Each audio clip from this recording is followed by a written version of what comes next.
Brought to you by TechnoSpark 20 series smartphones. I'm superhuman.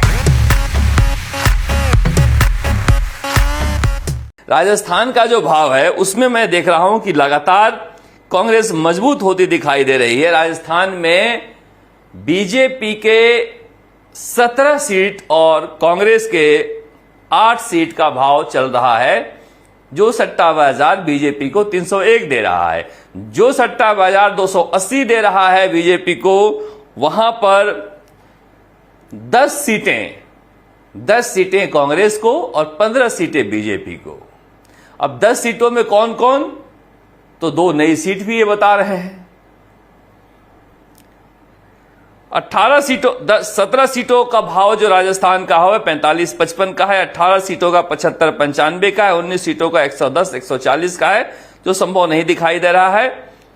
जो 280 दे रहे हैं बीजेपी को, वो उनके उस सट्टा बाजार में 70 से 72 यानी 10 सीटों का और इजाफा कांग्रेस गठबंधन को दिखाई दे रहा है। और जो 301 दे रहे हैं वो भी 60 से 62 सीटें कांग्रेस को दे रहे हैं।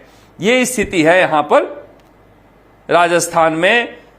बीजेपी के 297 से 301 के भाव चल रहे हैं अभी सट्टा बाजार में। उसी में 250 सीटों का भाव 11-16 का चल रहा है। इसलिए जो 301 दे रहे हैं वहां पर भी अच्छा रेट 250 का है। यह बीजेपी के लिए एक बड़ी चुनौती है। मगर अमित शाह ने ट्वीट किया है कि चौथे चरण के बाद हम 270 पार कर चुके हैं। ऐसा है क्या? एक बार आज तक के एंकर ने लालू यादव से पूछा कि आप तो कह रहे थे कि 34 की 34 सीटें हम जीत रहे हैं। तो लालू यादव का जो जवाब था वो अद्भुत था। तो क्या कहते हैं हम कि 34 की 34 सीटें हार रहे हैं? तो जो छठे स्थान पर है वो भी कहता है कांटे के टक्कर में हम हैं, और जो पहले और दूसरे पर है वो तो मान के चलता है कि हम जीत ही रहे हैं। करण सिंह उचियारा का दावा है कि हम 1 लाख से जीत रहे हैं। गजेंद्र सिंह शेखावत का भी दावा है कि हम 1 लाख से जीत रहे हैं। हनुमान बेनीवाल का भी दावा है कि हम चुनाव जीत रहे हैं। ज्योति मिर्धा का भी दावा है कि हम चुनाव जीत रहे हैं। प्रियंका बालान का भी दावा है कि हम चुनाव जीत रहे हैं। और कुलदीप इंदौरा का भी दावा है कि हम चुनाव जीत रहे हैं।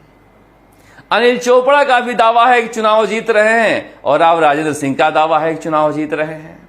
ये बड़ा दिलचस्प दावे हैं। कई जगह मामला साफ साफ दिखाई दे रहा है, मगर ये कांटे का टक्कर है। इसमें क्या छुपा है पता नहीं।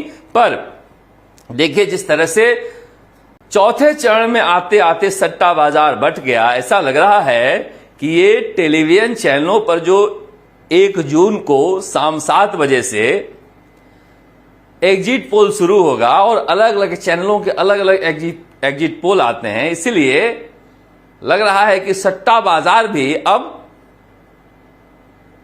सियासत करने लगा है। और क्या पता सियासी पार्टियां सट्टा बाजार में घुस गई हों, यह भी हो सकता है। साम दाम दंड भेद सबका युद्ध चल रहा है।